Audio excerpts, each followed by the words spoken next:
नमस्कार प्रिय मित्रों, आज की जो कहानी है यह तीतर पक्षी की कहानी है और बहुत ही मोटिवेशनल कहानी है। आप सभी दर्शकों से अनुरोध है कि इस कहानी को गौर से सुनिएगा। जब आप इस कहानी पे गौर करेंगे तो आपको पता चलेगा कि जब हम अपनी हर बात किसी को बता देते हैं तो उससे हमें क्या नुकसान होता है। हमें अपनी कोई भी बात किसको बताना चाहिए और किसको नहीं, इन बातों को समझना बहुत जरूरी है। तीतर का यह प्रसंग बड़ा ही ज्ञानवर्धक और बड़ा ही मोटिवेशनल है। कहानी के अंत में तीतर पक्षी ऐसी 7 बातें बताता है जिसे आप बड़े ही ध्यान से सुनिएगा और हो सके तो अपने संतानों को भी जरूर सुनाइएगा ताकि उसे भी इस कहानी से ज्ञान प्राप्त हो सके। तीतर पक्षी के इन प्रसंगों को ध्यान से सुनने वाला व्यक्ति अपने जीवन में कभी भी असफल नहीं हो सकता और कभी भी गरीब नहीं हो सकता। सफलता उस व्यक्ति के कदम चूमती है। तो आप सभी दर्शकों से अनुरोध है कि इस प्रसंग को पूरा और ध्यान से सुनिएगा ताकि आपको भी इस कहानी से ज्ञान प्राप्त हो सके और हो सके तो अपने संतानों को भी जरूर सुनाइएगा ताकि वे भी एक सफल व्यक्ति बन सके। तो प्रिय दर्शकों, चलिए इस ज्ञानवर्धक और मोटिवेशनल प्रसंग को शुरू करते हैं। एक नदी के किनारे एक बहुत ही घना जंगल था। उसी जंगल में तीतर पक्षी का एक जोड़ा रहा करता था। तीतर पक्षी के साथ उसकी पत्नी और उसके 2 बच्चे रहा करते थे। तीतर पक्षी बहुत ही सुखमय जीवन व्यतीत कर रहा था। तीतर पक्षी जंगल में भोजन की तलाश में जाया करता था और जब वह भोजन लेकर आता तो उसके पत्नी और उसके बच्चे खाया करते और बहुत ही सुखमय जीवन व्यतीत करते और खुद को बहुत भाग्यशाली समझते थे। इसी तरीके से उनका दिनचर्या चल रही थी। तीतर पक्षी की जो पत्नी थी वह बहुत ही भोली भाली और सीधी सादी थी। उसके मुख में कोई भी बात नहीं रुकती थी।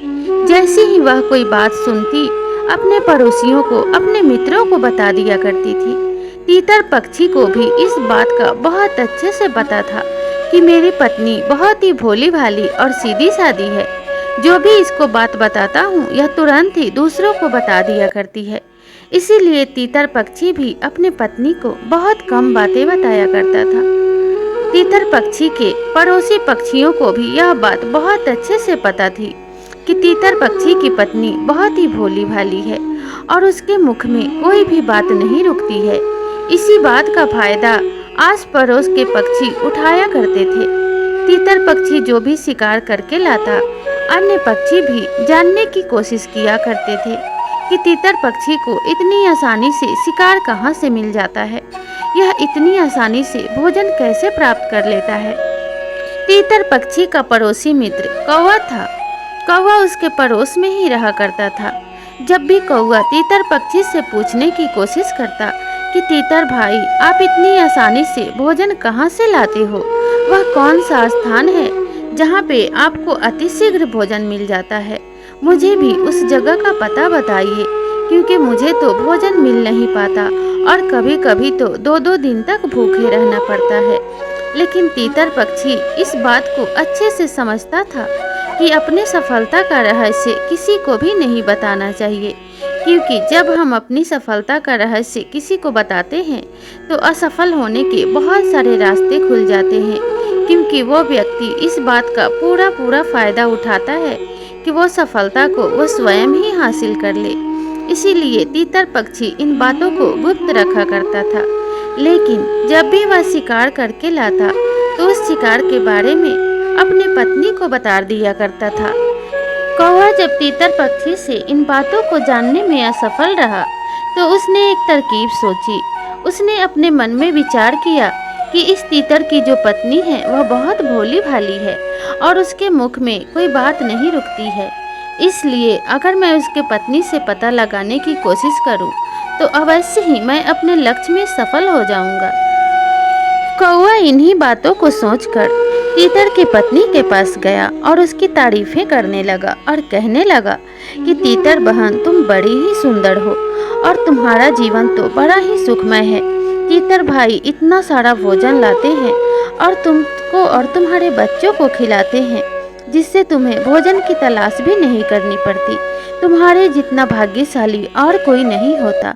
मुझे देखो, मुझे तो 2-2 दिनों तक भोजन भी नहीं मिलता। तुम्हारा पड़ोसी होते हुए भी मैं कितना दुखी हूँ और तुम कितनी अधिक सुखी हो। तुम बड़ी ही भाग्यवान हो। तब तीतर की पत्नी कहती कि ऐसी कोई बात नहीं है, मेरे पति बहुत ही आसानी से भोजन प्राप्त कर लेते हैं।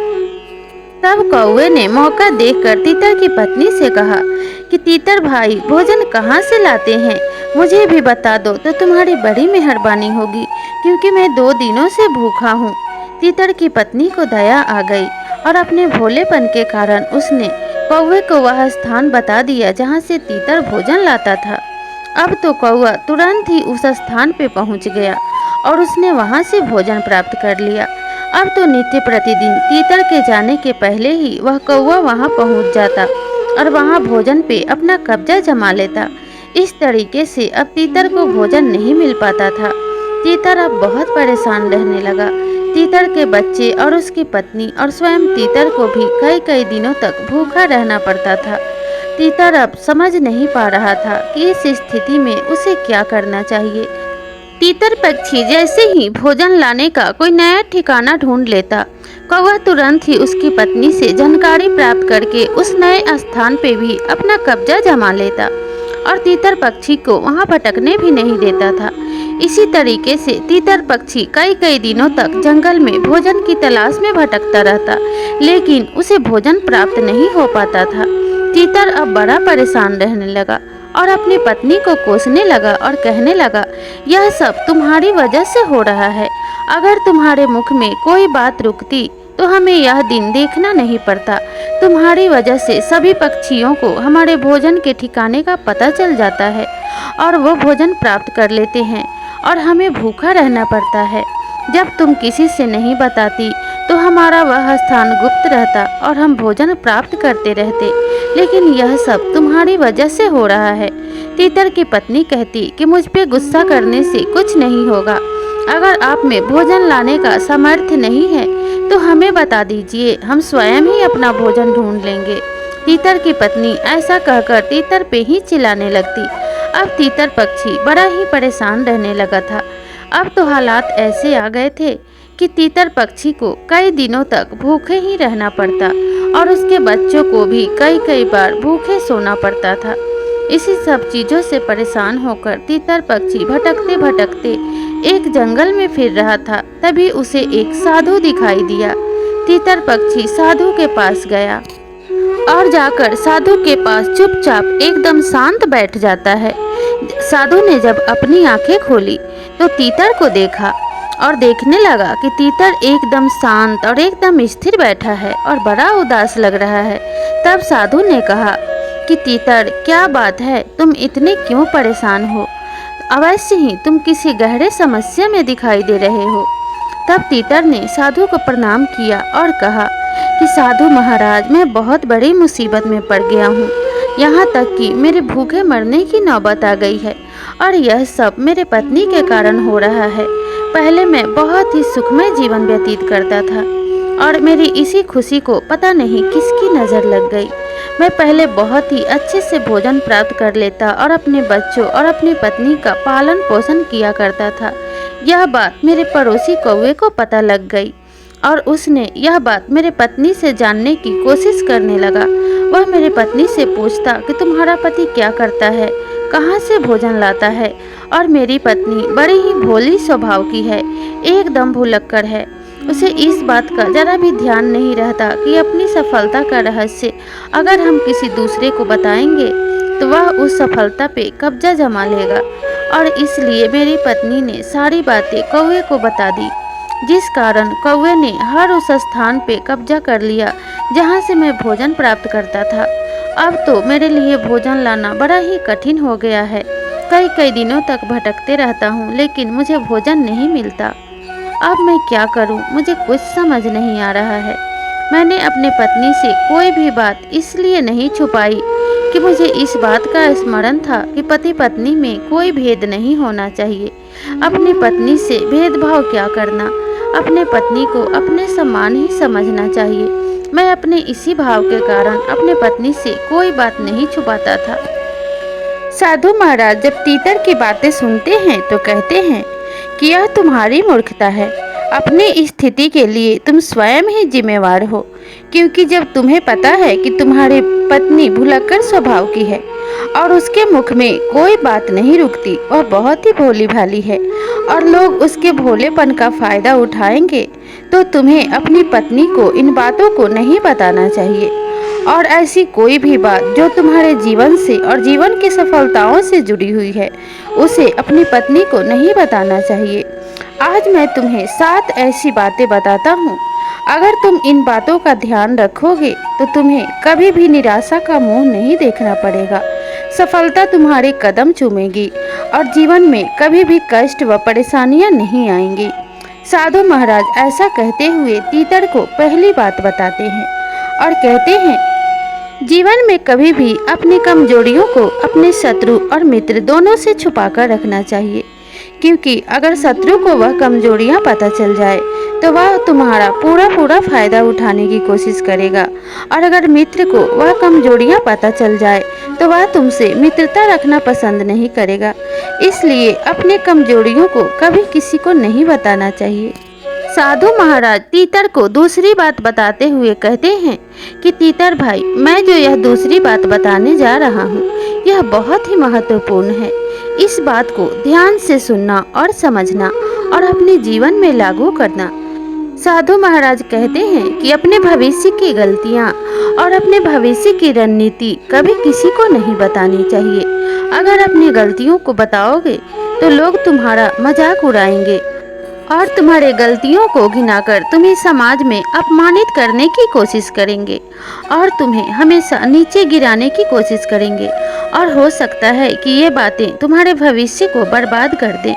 और अगर तुम अपनी रणनीति किसी को बताते हो तो हो सकता है कि सामने वाला व्यक्ति तुमसे पहले वो रणनीति अपने लिए तैयार कर ले और तुम्हारा बना बनाया काम बिगड़ जाए और तुम्हें हर क्षेत्र में असफल होना पड़े, क्योंकि वही कार्य कोई दूसरा व्यक्ति जब करने लगता है तो हमें अवश्य ही नुकसान उठाना पड़ता है। साधु महाराज दूसरी बात तीतर को बताते हुए कहते हैं कि कभी भी अपने घर की बात किसी और को नहीं बताना चाहिए। जब तुम अपने घर की बात बाहर वाले को बताते हो तो तुम्हारे घर की एकता पे असर पड़ता है और लोग उस एकता को तोड़ने का रहस्य जान जाते हैं, क्योंकि वे आपके घर की कमजोरियां जान जाते हैं। क्योंकि कभी कभी पति पत्नी में लड़ाई होती है, पिता पुत्र में लड़ाई होती है और भाई भाई में भी लड़ाई होती है। और अगर हम उन बातों को बाहर के लोगों से बताते हैं तो लोग हमेशा ही हमें अपमानित करने का रास्ता ढूंढ लेते हैं और इस तरीके से हमारे समाज में मान प्रतिष्ठा गिर जाती है। इसलिए कभी भी घर की बातें बाहर वालों को बिल्कुल नहीं बताना चाहिए। तीसरी बात साधु महाराज तीतर को बताते हुए कहते हैं कि कभी भी अपने कमाई का जरिया और अपनी सफलता का रहस्य दूसरों को नहीं बताना चाहिए। जो व्यक्ति ऐसा करता है उसे असफलता का मुंह देखना पड़ता है, क्योंकि सामने वाला व्यक्ति तुम्हें कभी भी असफल कर सकता है, क्योंकि वो तुम्हारी कमाई के जरिए पे कभी भी कब्जा जमा के बैठ सकता है और वहाँ से तुम्हें निकाल सकता है। इसलिए जो भी तुम्हारी सफलता का मूल मंत्र हो उसे किसी को कभी मत बताओ, चाहे वह तुम्हारा कितना ही सगा क्यों न हो। जैसे कि तीतर ने अपने पत्नी को बताया और तीतर की पत्नी ने कौवे को बता दिया, जिससे कि तीतर को दर दर की ठोकरें खानी पड़ी और कौवे ने उसके कमाई के जरिए पे, उसके भोजन के जरिए पे अपना कब्जा जमा लिया, जिसके वजह से आज तीतर को भूखे मरने की नौबत आ गई थी। इसलिए कभी भी किसी भी मनुष्य को यह गलती अपने भविष्य में या अपने वर्तमान में नहीं करनी चाहिए। चौथी बात साधु महाराज तीतर को समझाते हुए कहते हैं कि अपनी कमजोरी और अपनी ताकत कभी किसी को नहीं बताना चाहिए। अगर तुम अपनी कमजोरी किसी को बताओगे तो सामने वाला व्यक्ति तुम्हारी कमजोरी पे वार करेगा, और अगर अपनी ताकत किसी को बताओगे तो सामने वाला व्यक्ति तुम्हारी ताकत को तोड़ने की कोशिश करेगा, और दोनों ही सूरत में तुम्हारा नुकसान ही होने वाला है। इसलिए इन बातों को छुपाकर रखना चाहिए। पांचवी बात साधु महाराज तीतर को बताते हुए कहते हैं कि अपने मित्र और शत्रुओं के बारे में भी किसी को नहीं बताना चाहिए, क्योंकि अगर अपने मित्र के बारे में आप किसी को बताते हैं तो हो सकता है कि सामने वाला व्यक्ति उस व्यक्ति से आपकी मित्रता ही खत्म कर दे। और अगर आप अपने शत्रुओं के बारे में किसी को बताते हैं तो हो सकता है सामने वाला व्यक्ति आपके शत्रु से मिलकर आपकी पराजय का कारण बने। इसलिए मित्र और शत्रुओं का भेद भी किसी को नहीं बताना चाहिए। एक बुद्धिमान व्यक्ति हमेशा ही इन बातों को सबसे रहस्यमय तरीके से छुपाकर रखता है। छठी बात, साधु महाराज बताते हैं कि अपनी मजबूरी कभी किसी को नहीं बताना चाहिए। अगर आप अपनी मजबूरी किसी को बताते हैं तो हो सकता है कि कोई व्यक्ति आपके मजबूरी का फ़ायदा उठाना चाहे और आपको अपमानित करने की कोशिश करे। इसलिए अपनी मजबूरी को हमेशा छिपाकर रखनी चाहिए। और सातवीं बात, साधु महाराज तीतर को बताते हुए कहते हैं कि अपना दिया हुआ गुप्त दान हमेशा गुप्त ही रखना चाहिए। इस बात का कभी ढिंढोरा नहीं पीटना चाहिए कि आपने क्या और कितना दान किया है, क्योंकि इससे दान की हुई वस्तुओं का उपयोग और महत्व कम हो जाता है। क्योंकि वही दान सफल होता है जिसका जिक्र हम किसी से नहीं करते हैं और भगवान उसी दान का पुण्य फल हमें देते हैं। अगर हम किए हुए दान का जिक्र किसी से करते हैं तो वह दान निरर्थक हो जाता है। अगर आप इन 7 बातों का ध्यान अपने जीवन में रखते हैं और इन 7 बातों को अपने जीवन में लागू करते हैं तो कभी भी आपको असफल नहीं होना पड़ेगा। यही वो 7 चीज़ें हैं जो हर मनुष्य के जीवन में सफलता के सूत्रधार हैं। जो इन बातों पे अमल करता है वह हमेशा ही सफल होता है, विजय होता है, कभी भी पराजित नहीं होता, क्योंकि उसके मित्र और शत्रु कभी उसका भेद जान नहीं पाते। तो प्रिय दर्शकों, आपको तीतर की यह प्रेरक कहानी कैसी लगी हमें कमेंट करके ज़रूर बताइएगा। और कहानी अच्छी लगी हो तो लाइक, शेयर और सब्सक्राइब ज़रूर कीजिएगा।